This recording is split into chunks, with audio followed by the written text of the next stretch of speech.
department here at Penn State. And tonight we're very lucky to have a distinguished guest, the supervisor of work that's won 10 Pulitzer Prizes in the journalism industry, somebody who, I'm going to just say this, who has been working in the industry for 6 decades, and in 6 decades. In 6 decades. In 6 decades. He joined his first news organization on December 31st, 1979, and is a great friend of the college, Peter Bhatia. And Peter, just some background for you students who might not be familiar with his career. He's originally from Eastern Washington State, graduated from Stanford, has worked at many of the major organizations, news organizations, newspapers you have heard of across the country, where among his colleagues was our own Professor Middleburg. And I'll just say sort of more recently in his career, he's been a top editor at the Oregonian and the Detroit Free Press, the Detroit Free Press, and has recently taken on a new role sort of at the cutting edge of journalism as the CEO of a nonprofit news organization, the Houston Landing, which we'll get into and talk about.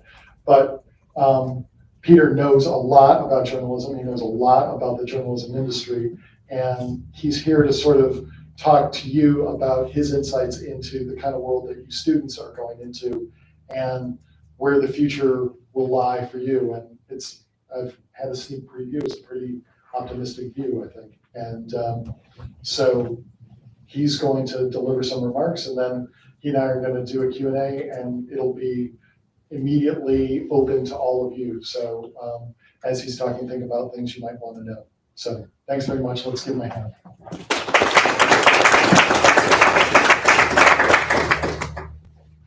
Okay. Is that on? Yes? Great. So this is such an important talk. I prepared it, which is fairly unusual for me. So you'll have to bear with me while I'm flipping pages here a little bit as we go, but it should be fine. It really is a wonderful honor and pleasure for me to be back in State College. I think it's the 3rd time I've visited here, including the first time I think was chairing an accrediting visit to the College of Communications. It wasn't Belisario then, but that's when I first found out what a special place this is.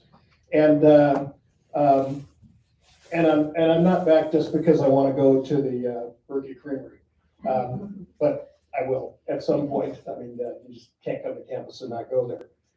But it's also fantastic for me to have the chance to speak with students and faculty of the Belisario College, which holds a really, really important place among our nation's journalism schools as a place of innovation, but also as a place of preparation of the next generation, which is exactly what journalism needs today. Innovation is on my mind a lot these days, and tonight in particular, and I'll spend some time talking about that. But my task is also to talk about the state of journalism today. And I'll start there with this simple statement.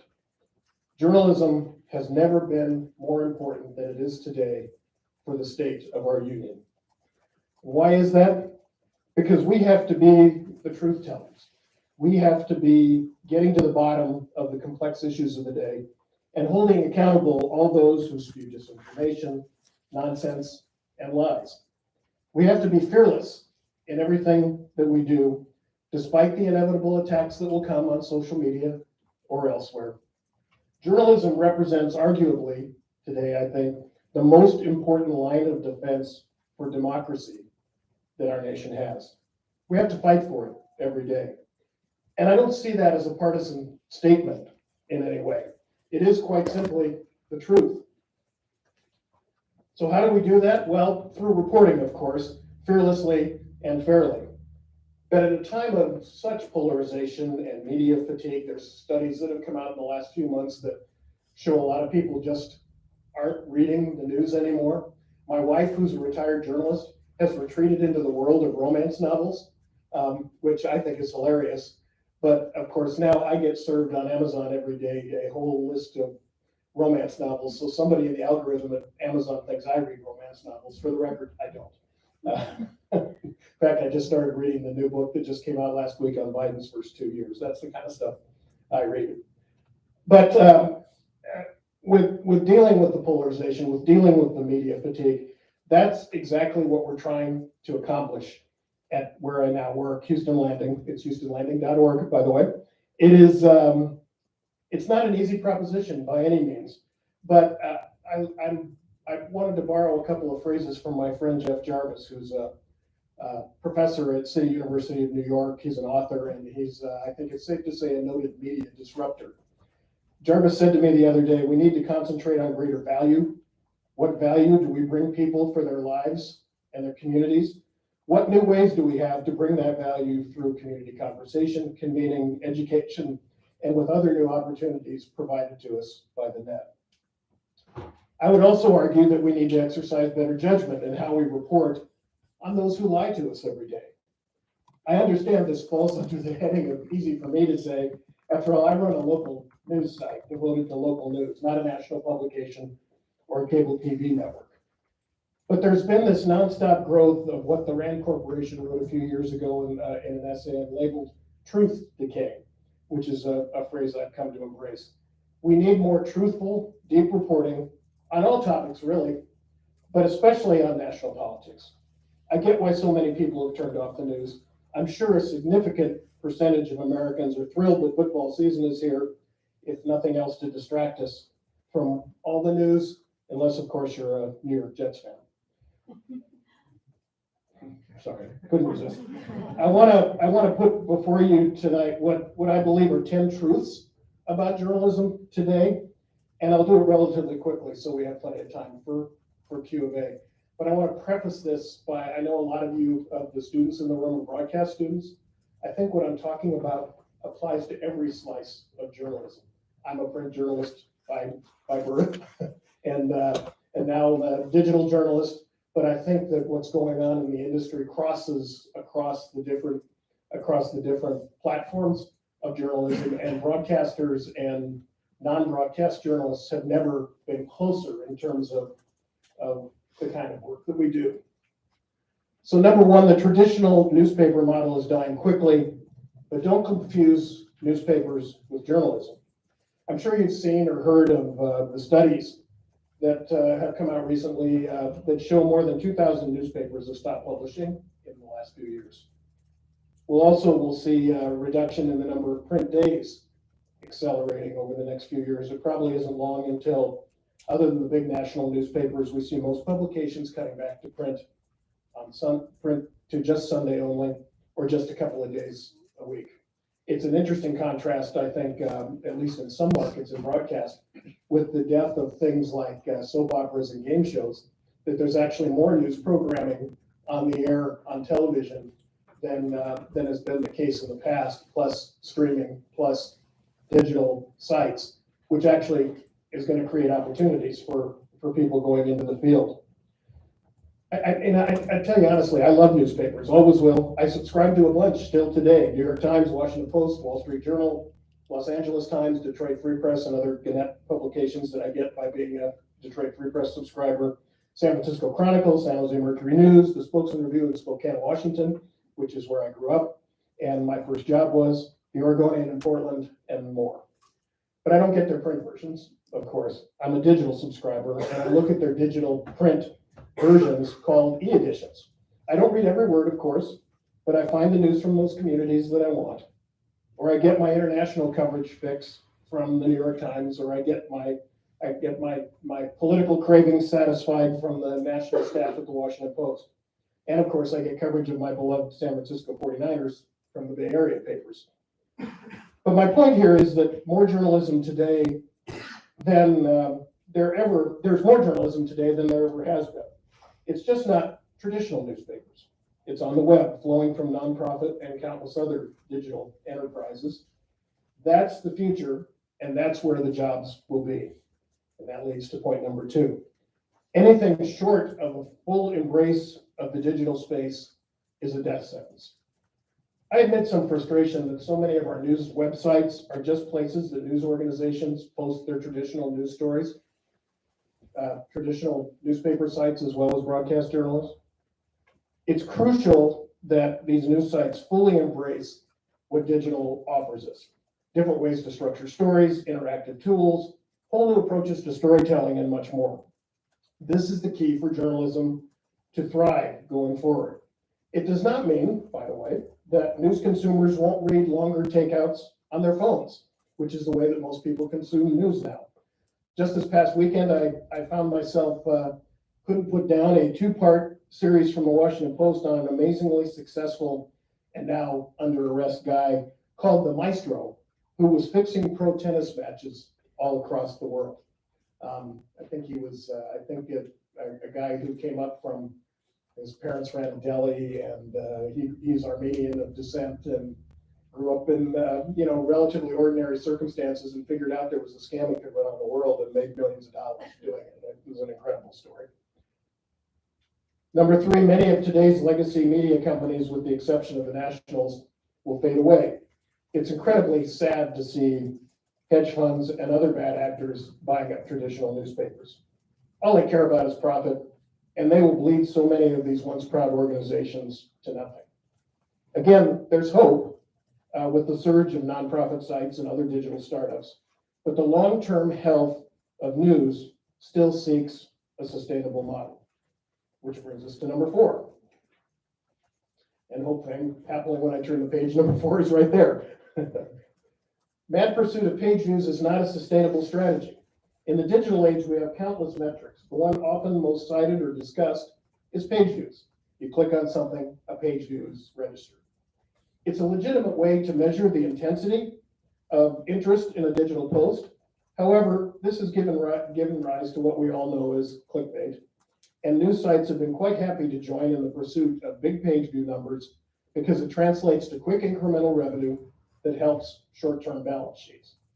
Many newspapers and news sites resort to clickbaity strategies to drive their numbers.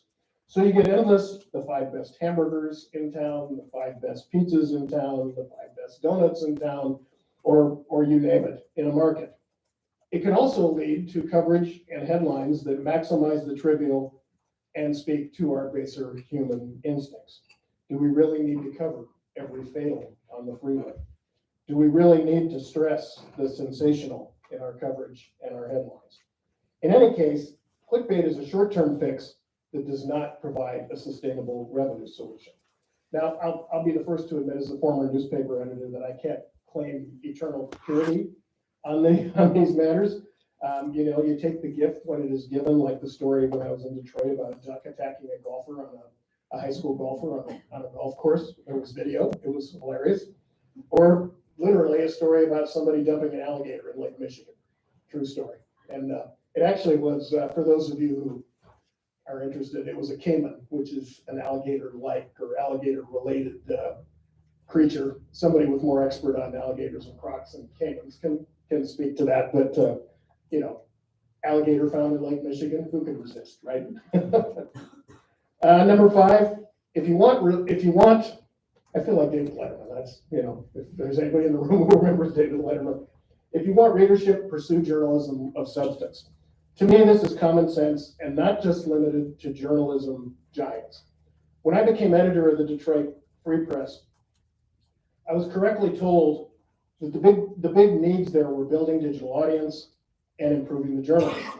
We did both by providing deeper, more substantial journalism than our readers wanted, and our audience grew as a result. So we turned it on its head. It's journalism driving audience, not audience. And then don't forget about the journalism. We also covered the heck out of topics that people really care about in Detroit, like the automakers, who apparently are facing a strike in a few days. Having industry-leading coverage of Ford and GM was a huge factor in our success, but it was all about smart beat reporting, a re-emphasis on investigative reporting, a commitment to the community, and letting great journalists do great work, all that helped drive the growth of our audience. We also, of course, became an expert source of COVID information during the pandemic, which was a huge audience driver. Number 6, the fundamentals of journalism still apply, but must be viewed through an entrepreneurial lens. This speaks to my earlier point about using all the tools that digital gives us.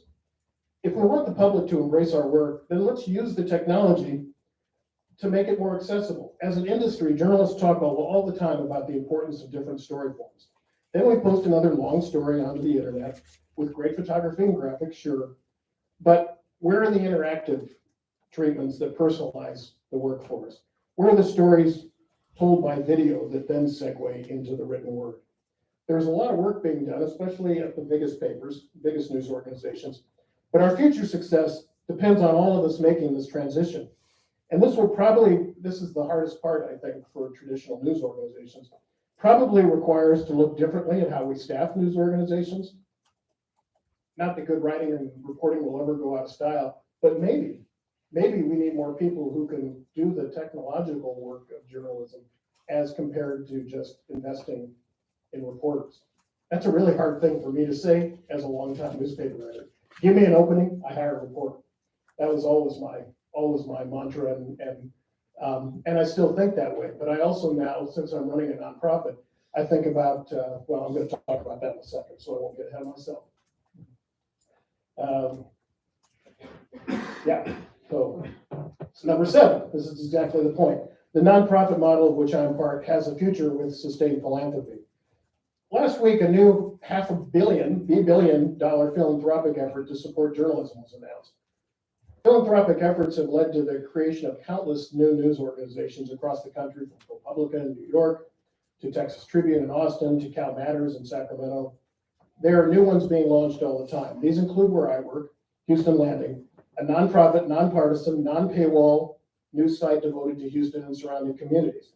Our purpose is to provide unique news coverage that, as we say, improves Houston one story at a time.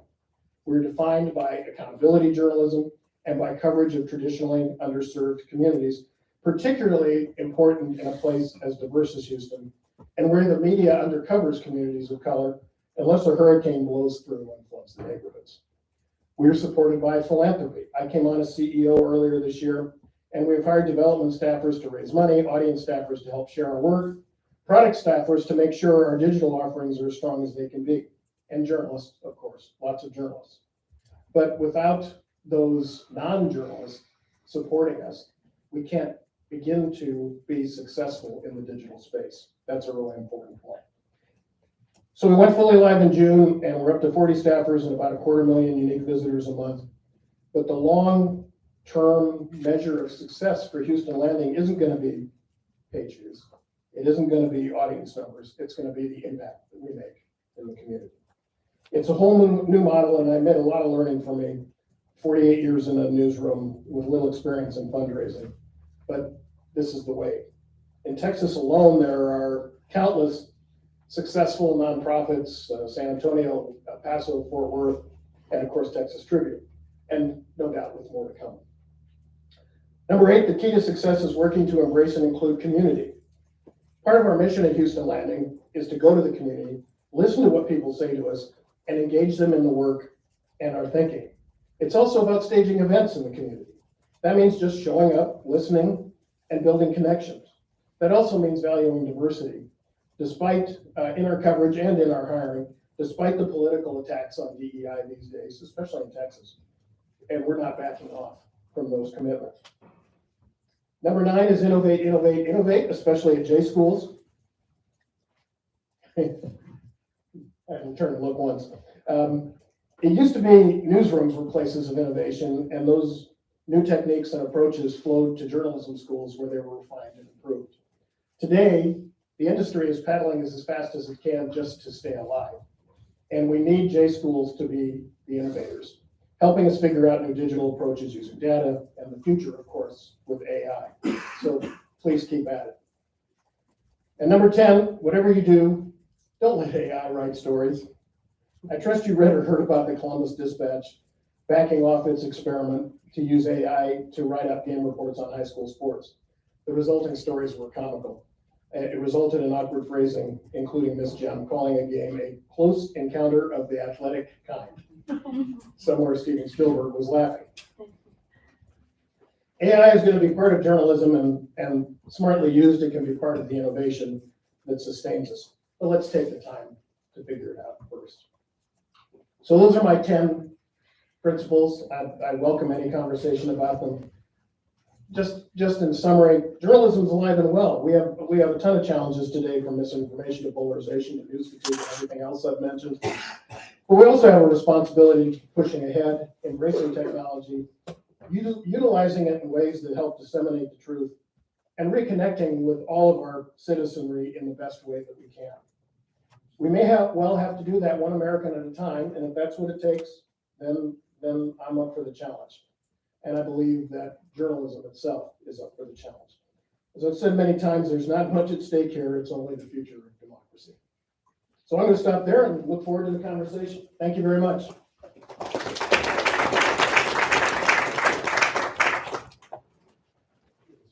Give us 1 minute, folks. We're just going to get set up here. And the chairs over.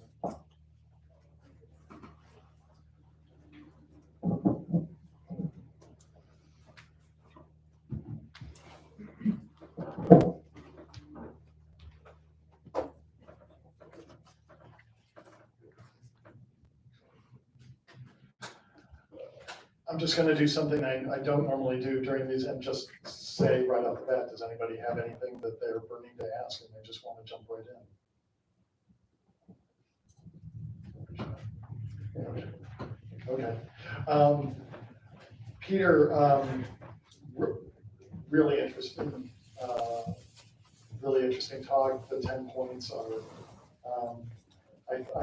I feel validated in some ways, because it's very much what we talk about here at Penn State, so that's great. I do kind of want to just talk initially just about how your life has changed in your role at the Houston Landing versus, the Detroit Free Press, and, any way you want to answer that, what kinds of decisions you're making now versus then, and, what's a day in the life like in Houston? Yeah, I mean, other than the fact it's been insanely hot all summer in Houston, it really, I mean, I've never been a CEO before, which is roughly the equivalent of being a publisher or a general manager at a TV station, and it's nothing I ever aspired to. I just like journalism. I like working with journalists, and I like telling stories, and there's nothing like a big story or whatever the case might be. It's a terribly sad story, but everybody in Michigan right now is chasing the aftermath of the Michigan State football coach story, and not that that's a happy thing by any means, but it would really be fun to be in the fight right now, trying to get to the bottom of all that. And so now I supervise the editors, and a big part of my job is the business operations. And that's been remarkably different. It's still fun in a different way, because it's about mobilizing people for good result. And I like that part of it. But I laugh. It's like the only fundraising I'd done before was like for my kids' high school, or occasionally for my alma mater's reunion funds and things like that. And that's really different. We've had a few conversations while you've been in town, and you have talked about the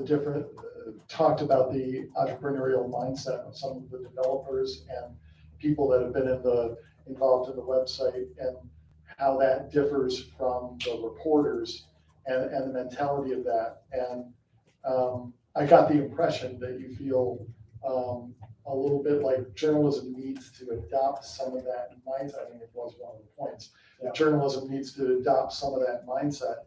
Can you describe a little more deeply what you're talking about that? What's interesting with working with non-journalist startup types, because we are a startup, is they come from this sort of tradition of throw stuff against the wall and see if it sticks. And if it fails, fail quickly.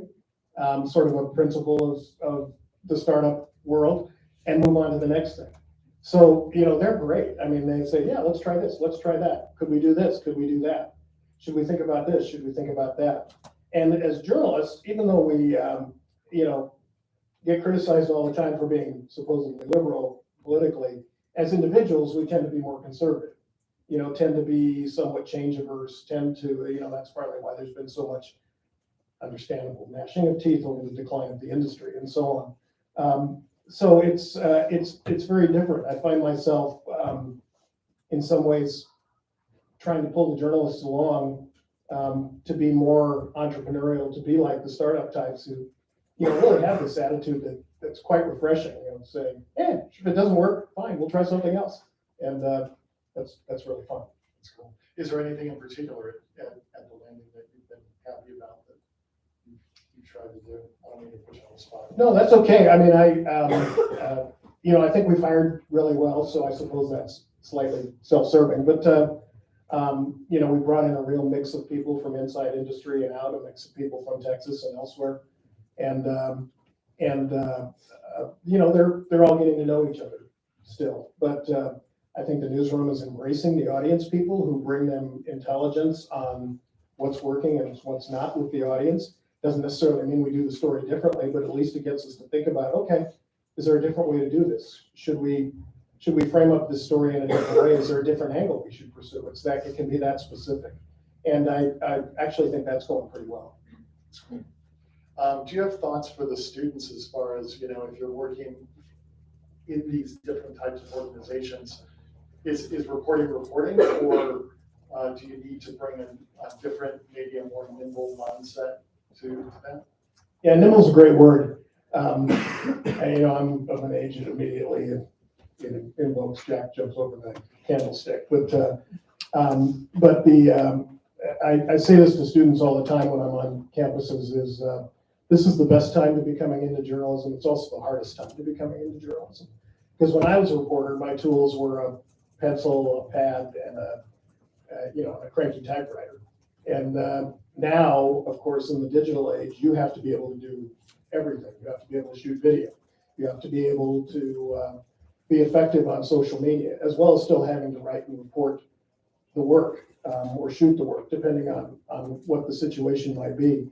But there's so many more tools available to journalists today than were the case even a decade ago, and that's really thrilling to me. I mean, I'm jealous when I can, when I was a reporter, it was a long time ago. When I was a reporter, I had to go back to the so-called morgue and pull the clicks to read what was written in the past, and now you just type it into a search engine, and there you go, and you've got the background that you need. But then when you go out and report the story, yeah, you're going to be expected to shoot video and at least passable photos with your smartphone. And when you come back and put the story into the CMS, you're going to be expected to write a headline on the story and things like that. So it's a much more complex world.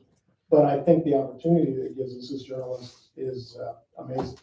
I'm so glad that I look at a lot of my friends who left the business to do something else 10, 15, 20 years ago, and I'm really, it's thrilling to have been able to experience all this, and it's like, wow, I can do that. Having worked in sports,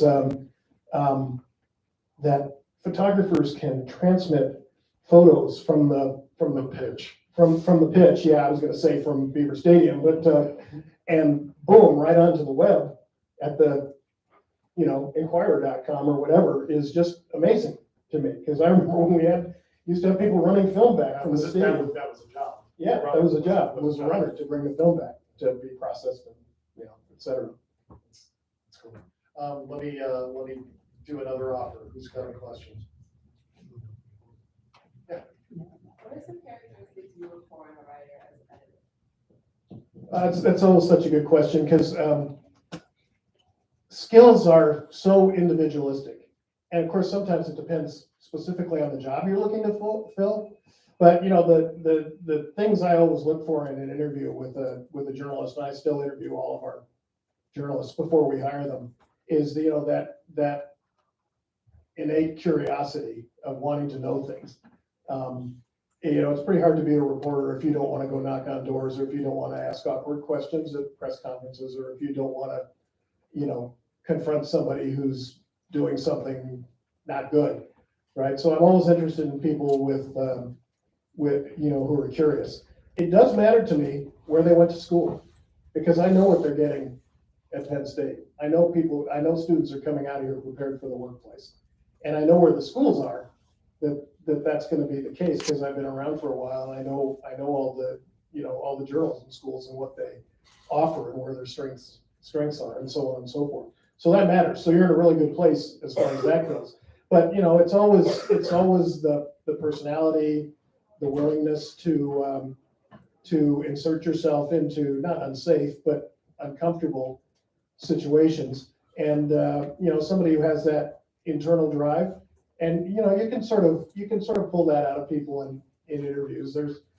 There are very few human beings who like interviews. They tend, you're either really nervous, or the person who's interviewing you is being kind of rude, or, whatever the case might be. But I'm looking for, it's like on the seventh round of the NFL draft, and the analysts are always saying, well, they're looking for the best available athlete to come join the team. I'm always looking for the best available athlete, the person who has the range of skills, experience, and the potential, and the desire to learn and get better, and the drive. That really matters to me. And I've hired people as much on promise as what I see in them as what their clips might show me.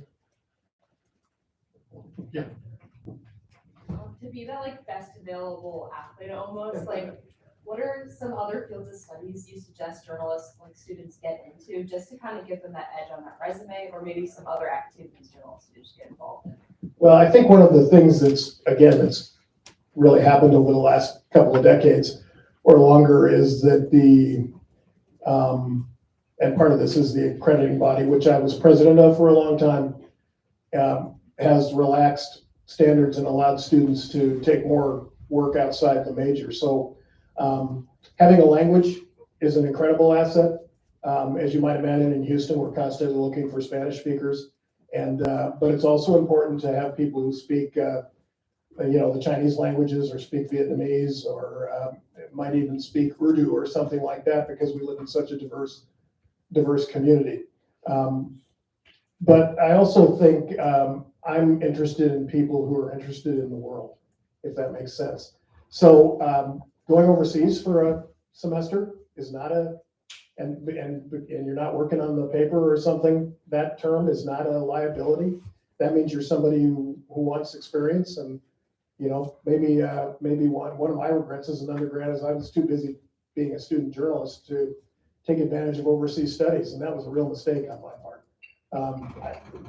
50 years hindsight, I can say that. But I also think just getting a really well-rounded education. I was a history major, and did a double. We didn't have a journalism school at my alma mater, but I took all the journalism classes that I could. But some of the most memorable classes were from amazing historians who would stand up there and tell such incredible stories about something that happened 200 years ago that I'd be sitting there so entranced in the conversation I was forgetting to take notes, because I knew I needed that for the final down the road. So I think just take advantage of what's available. And if you think you have an interest in the more technical side of journalism, whether it's data or coding or as I say, there are jobs in journalism now, or in journalism organizations, for product people, who are people who make the insides of the computers dance. I have no idea what they're doing most of the time. They're quite kind to me, because I come and ask them really stupid questions. They're a lot kinder than my son, who is a data geek, and when I've blown up Excel again, I call him up and he straightens me out, and he tells his dad what an idiot I am. That's okay. But if you're especially because journalism is increasingly entrepreneurial. The traditional path that I had from smaller paper to medium-sized paper to big papers, et cetera, isn't really there anymore, or from small station to medium station to network or whatever. It can still happen, and does in some cases, but it's rarer all the time. So having that entrepreneurial spirit and saying, I really care about X, and I'm going to go start a website to do that. And then having to know how you're gonna go out and raise revenue to support your enterprise. That's happening every day, all the time, more and more. I'm so impressed with your generation and the, whatever's one before you guys, what's between millennials and you all, it's Gen X, no, Gen Y, and whatever it is. People are going out and starting stuff, and that was unheard of in my day. We went to work for an organization. Now, with what the internet provides, and anybody can kind of do anything. And so I think just get as well, pursue what you really want to know. I mean, it'd be rare for somebody in college to say, I really want to be a business reporter. I really want to cover Wall Street, or I want to cover corporations, or whatever, and take the time to spend the time in the biz school learning more about that. And if that's the case, wonderful, because those skills will always be in demand. But I just think it's about being a really well-rounded student. And journalists are always there. Does anybody play Trivial Pursuit anymore? Does that game even exist anymore? Do you all know what Trivial Pursuit is? It's a card game, board game from 30 years ago, probably. Journalists were always in demand for Trivial Pursuit because we know a little bit about everything. When a question came up on who was the Republican vice presidential candidate in 1960, I remember this. I knew the answer. Henry Cabot. Yeah. And don't ask me why I remember that. It's the worthless information that journalists carry around in their head. Yeah, I mean, I think there's a path for everyone, and it typically will be unique. But while you're here at this great institution, take advantage of everything that you can.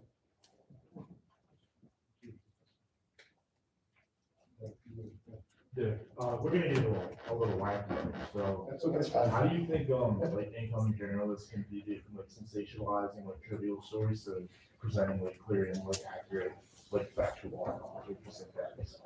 Because I know you said it's journalism is basically protecting democracy, and right now it's kind of just for profit stories kind of coming around. So how can we kind of get away from that and focus on what's going on? It's a great question. It's something that journalism and journalists wrestle with every day. And when I was standing in the hotel lobby this afternoon looking at, they've got this 6 channels on one screen thing.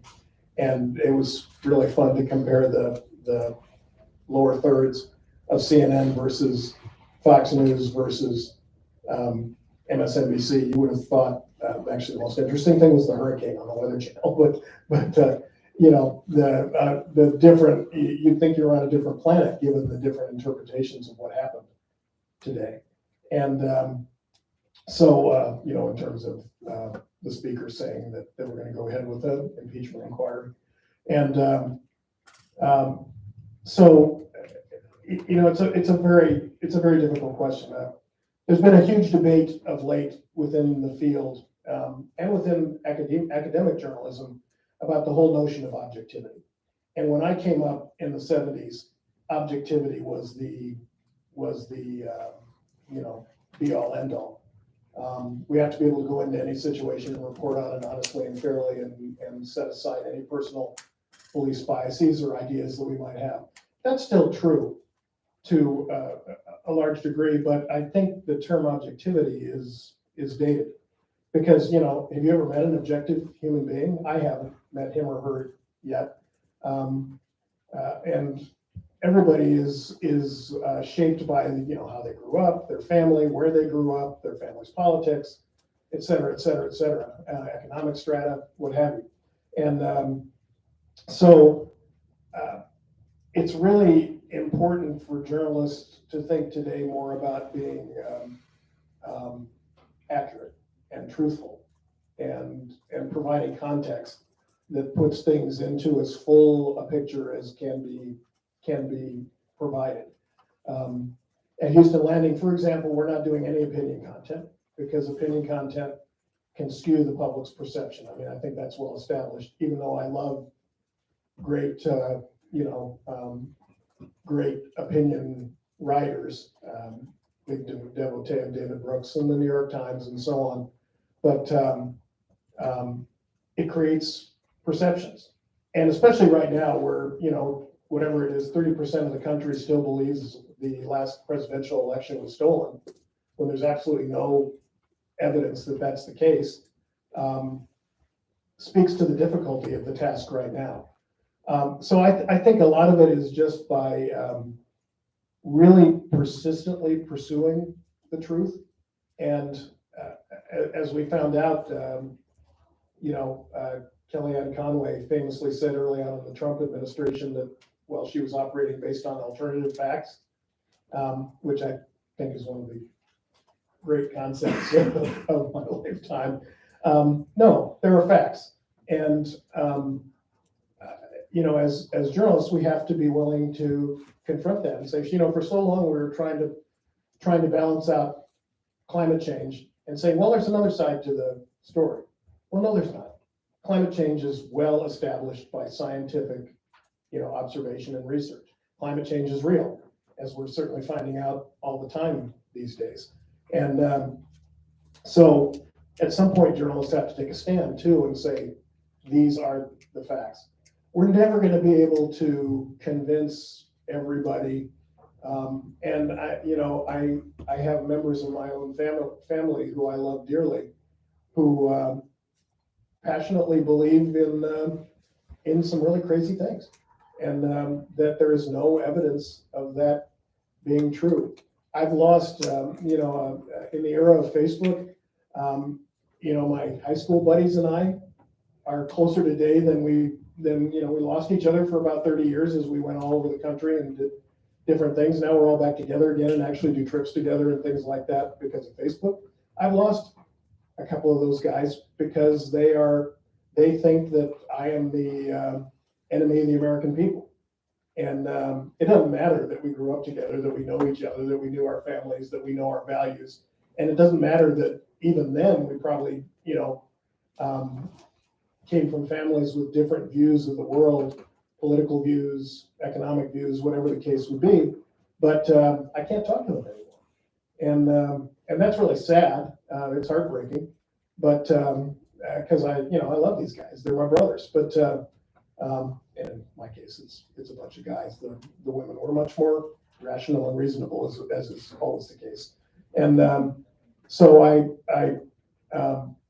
it helps me to keep what I do in perspective and keep what we do in perspective and just keep pursuing what needs to be said. And knowing that we're not going to change a lot of minds, but that does not diminish the importance of the task. Can you take us a little bit through how you got 40 people in the newsroom at the Houston Landing? How are you making decisions? What are your guiding principles on what you're going to cover? Because there are other organizations in town that have a lot more people and are going to have to decide what to cover. So how do those decisions get made? And can you give us an example of something maybe that you decided to pursue as opposed to something else? Yeah, and I should say, just to be clear, a lot of this was in place when I got there because I wasn't the first CEO of the organization, but Houston Landing was founded on the principles of doing a different kind of journalism, doing deeper dive journalism that gets into the community and on the ground in the community and talks about where real people live. So we have consciously structured our news operation with people whose beats are very clearly oriented towards covering communities that have been traditionally undercovered, where the media doesn't show up. Because in the 60s and 70s, when the media all left and went to the suburbs, because that's where the media was, inner cities were left behind. And that's still the case today, although I think smart media organizations who understand that in the digital age, there are no geographic limits. There's there's nothing saying you don't go to one area or another, as the economic dictates of long ago may have done. So we have consciously focused on Houston is an incredibly diverse area. I think, the city is very round numbers. It's about a third white, a third Latino, a third black. And then there are huge ethnic communities in it and around it from every corner of the world. And spending time trying to understand those communities and listen to those communities and cover the issues in those communities is a big part of what we do. So we actually have reporters whose beat is to get into those underserved communities and write about their issues. And that's different. We're still covering City Hall. We're very thoroughly, I think our voter guide, which is interactive and all digital and, designed for mobile, was coming out today or tomorrow, I forget, for the mayoral election, which is a big deal in Houston in November. Things like that. So we're really focusing in on important local issues and focusing on holding local institutions accountable for their work. So we've done some good work on the failure of the jails to deal with people with mental health issues, because most of the people in jail these days have mental health issues. And we're willing to do, sort of low level issues, but that affect a demographic of the city that never gets any attention. For example, the city library has decided to go cashless, and for any services, somebody came and wanted to make copies or something like that. But what they didn't think through is that most of the people who use the city libraries don't necessarily have debit cards. They may not even have checking accounts. So we reported on this, and the city library sort of went, "Oh, well, we need to change that policy because that's who our customers are." And they actually ended up waiving a lot of their fees. So it's things like that. That's a great example of journalism service, right? It doesn't all have to be, bringing down the corrupt, whatever. We want to do that too. Absolutely.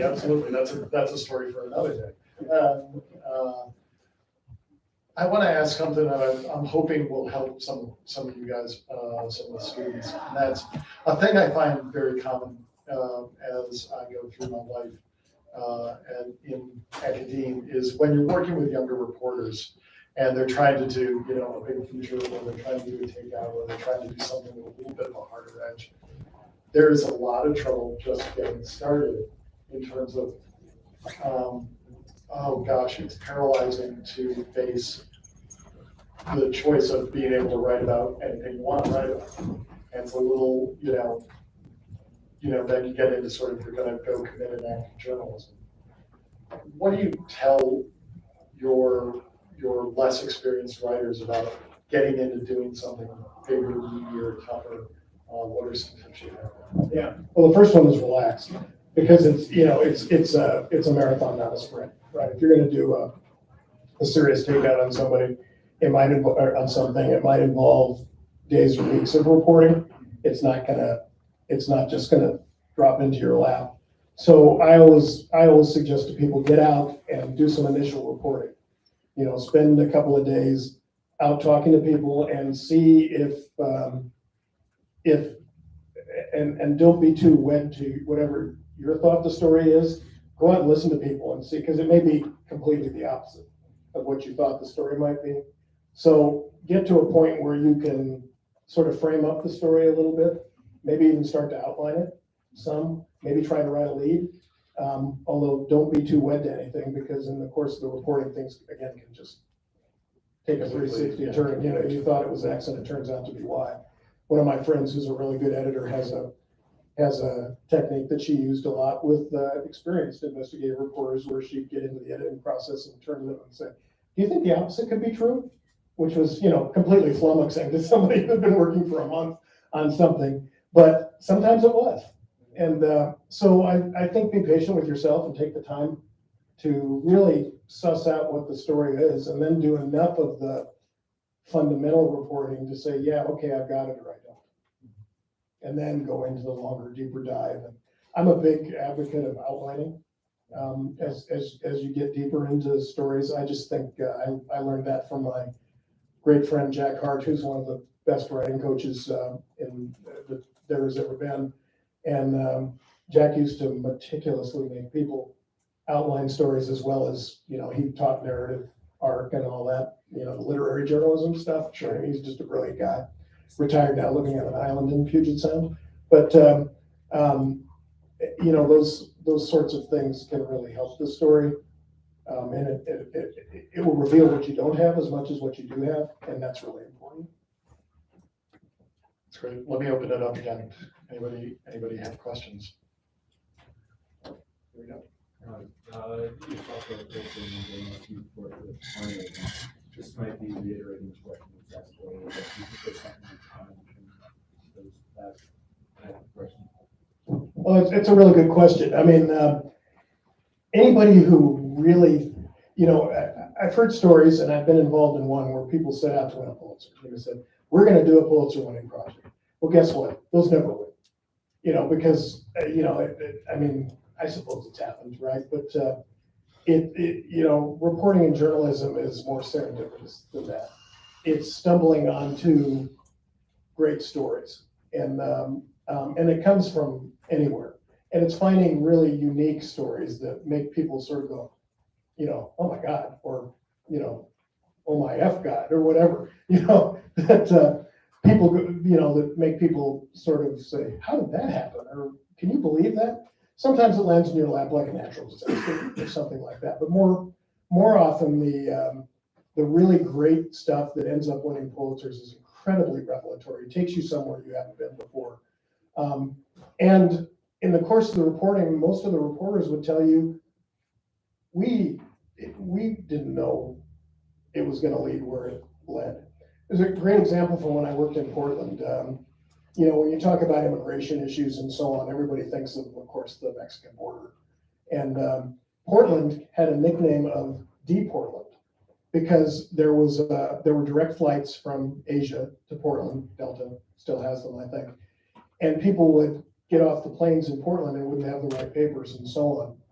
And they would end up being sent to county jails in remote parts of the state to basically sit for a long period of time before they eventually had their hearing and got sent back to China or wherever they had come from.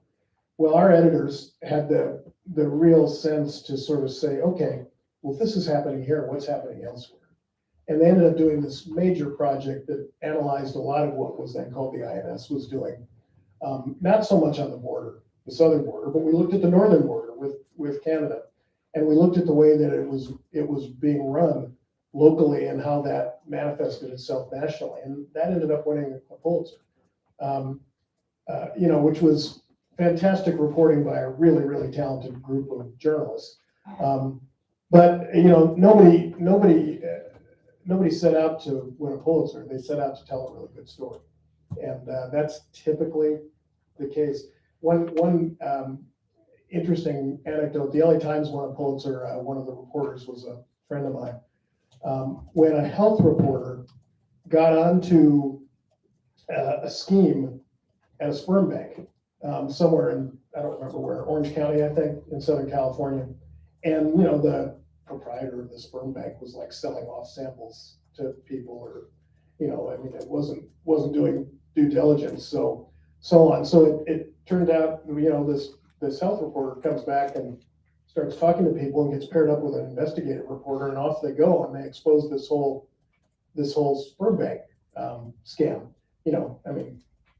Can't beat a good sperm bank scam headline, right? But besides that, it was a hell of a story. And that's the way those things happen. It's unique, revelatory reporting. I look at the Pulitzers every year and say, yeah, the right things won, typically. I mean, some years it's a little more obvious than others because some big story happened. Like, of course, yesterday was the 9/11 anniversary, and after 9/11, the New York Times pretty much swept the Pulitzers, and rightly so, because their coverage was extraordinary. And but there's a lot of serendipity to it as well. That's great. Anybody on the faculty have anything? Yeah. How do you think we ought to be teaching them about how to use artificial intelligence? I almost am sort of fending off AI for the moment. I'm reading all about it, of course, every day, and I sort of, this probably isn't the right thing to say on a college campus, but I probably would spend a lot fewer all-nighters writing papers when I was an undergraduate if AI had been around back then. But the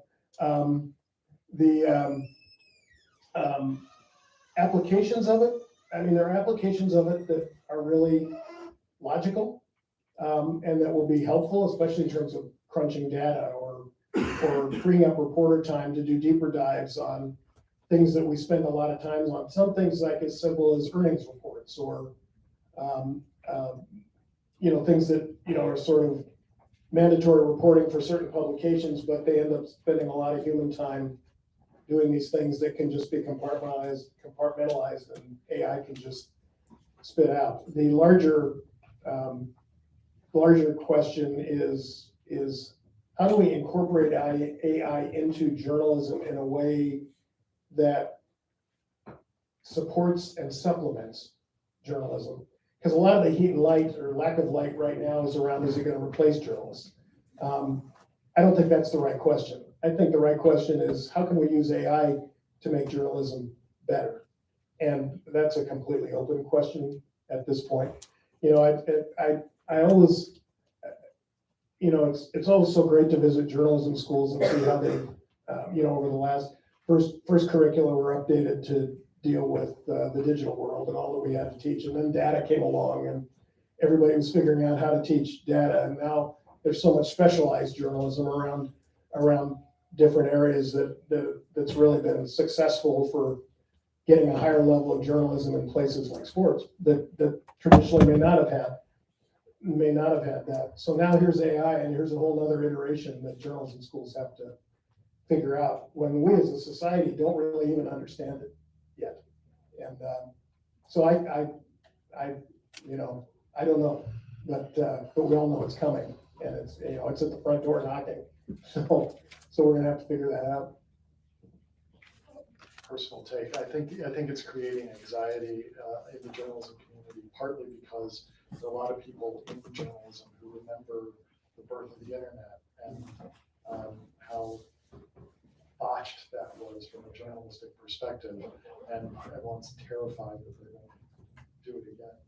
So trying to work it out. I know that the students in the room have probably used it in some fashion. I'm not talking about cheating on paper, but like the other day in class, I asked people if they used it. Almost anybody had in that sort of group aggregation sense of like the client Q&A. Well, I want to say thanks to everybody for coming in tonight. Yeah, thank you. We're about at the hour mark when sort of deliver the traditional last question, which is, what advice do you have for these people as they go out into the world and become journalists? Well, I still think you're I hope you all become working journalists, because our society needs it so much. But this is still an incredible profession, and way back when journalism was more of a I don't know, a craft or something like that, not really a profession. Today it's really become a profession. It's not just because there are plants in newsrooms and things like that. It's really become professionalized, and that's because of the great teaching that goes on at journalism schools, and because our media continues to get more and more sophisticated. If this is what you want to do, please pursue it. I don't have a moment's regret for launching into this career in the 70s. It was absolutely the right thing to do. It was puzzling to my parents. My dad was a scientist. My mom was an artist. They didn't know how they, created a journalist. But the opportunity that I've had to see things and to cover things has been amazing. And the quality of people that you encounter in our field is incredible. On the spectrum from brilliant to insane, often which are pretty close. I've seen things in newsrooms and experienced things over the decades that you couldn't make out. But we need journalists, and it's such a fun, that's the big secret. Journalism is fun.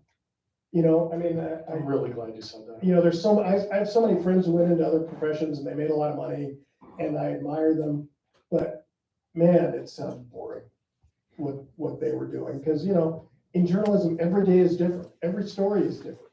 Every situation is just different. One day you're running out the door to cover something. The next month you're sitting there grinding over some big project or whatever the case might be. I mean, it's different every day, and and it's been different every day forever for me. And I just don't, I can't imagine that I mean, since I became a manager and, been in leadership positions, I probably spend more time sitting in a chair than I would if I was still a reporter out on the street, which I still really miss. Frankly, being a reporter is the best job in journalism. It's so much fun. And, it's really going to be different for you than it was for me, but stick with it, pursue it. Always keep that fun part in your head, but the skills you're learning here will serve you well, regardless of how you choose to attack journalism. And there are going to be jobs. There are going to be jobs. It's not, like I said in the talk, it's not like it used to be where you come out and get a job as a reporter at a small paper and work your at a small station, and work your way up, and especially broadcast students going to small stations find out that the facilities and the equipment is worse at the small stations than it was in school, which is commonplace. But there's a great and exciting future, and the ability to tell stories. I mean, as human beings, we are wired to love stories, and that's what we provide. So take advantage of every minute you have here. Be as versatile a journalist as you can be. Develop all the skills. Kids getting jobs, know how to shoot a video, understand social media, can make adequate iPhone photos. If you're on the scene of a breaking news story or whatever, there's still a place for professional photojournalism. By the way, it's still so important. Just because a lot of people are visual about how they absorb things, and just get out there and do your best. You'll be successful. Let's give Peter another round of applause.